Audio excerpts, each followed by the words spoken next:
Nearly 100 Tulsa residents came together on Friday to hold a candlelight vigil for the over 20,000 Palestinian children killed in Gaza since October 7, 2023. Organized by a local group called Save the Children of Gaza, the vigil at downtown Tulsa's Center of the Universe served as an educational tool for local residents and a place of mourning for the innocent lives killed with weapons supplied by U.S. taxpayers. With Israeli Prime Minister Benjamin Netanyahu facing an arrest warrant from the International Criminal Court and a corruption trial at the Israeli Supreme Court, he's long been accused of thwarting any attempts at peace in order to cling to power. Meanwhile, thousands of miles away in Tulsa, Oklahoma, people came together to demand an end to U.S. support for what the International Association of Genocide Scholars has said meets the legal definition of genocide. Kathy McCallie teaches ministerial leadership and ethics in a master's social justice program. She said she attended Friday's vigil in Tulsa because she's longing to be around people who've gotten past misinformation and censorship. So I've been taking students to Palestine, Israel, and I was last there in January of 2023 with a group of 20 students, mostly from Oklahoma, partly because of our government spending. The Israeli military has been able to perpetuate this war far beyond what their original goal was, which was just to respond to the attack in 2023.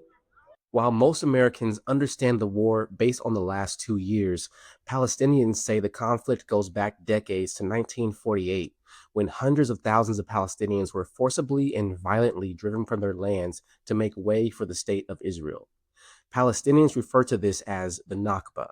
Nearly 80 years later, Palestinian civilians in Gaza face the deadliest assault in modern history as U.S. President Trump and Netanyahu push to have all Palestinians expelled from their lands, a term known as ethnic cleansing, which constitutes a war crime under international law. People from Oklahoma should be able to recognize how much the takeover of this land is like the eradication and removal of native peoples from lands here in the United States.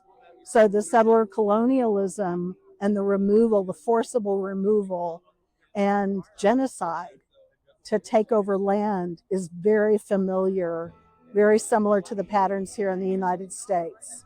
South Africa was the first country to take the government of Israel to the International Court of Justice on accusations of genocide and crimes against humanity.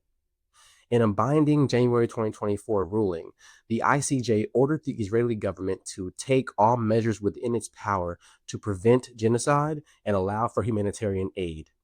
In an advisory ruling in July 2024, the ICJ declared Israel's occupation of Palestinian territory unlawful and ordered an end to the occupation. Kay Milan grew up in South Africa under apartheid. She also attended Tulsa's vigil on Friday. What's happening in Palestine, what Israel is doing, particularly the Zionist movement, is doing there is apartheid. I lived in South Africa. I was born there. I grew up there. I didn't understand what was going on around me.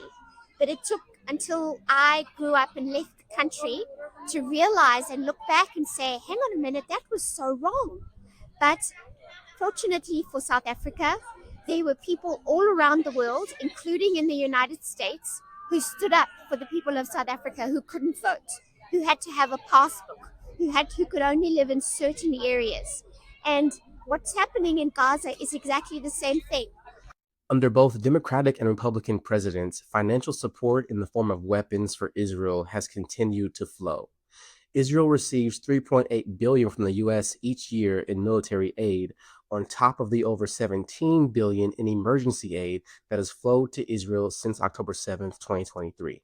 If you want reporting that goes beyond headlines and gets to the heart of the issue, subscribe to In Depth with Dion.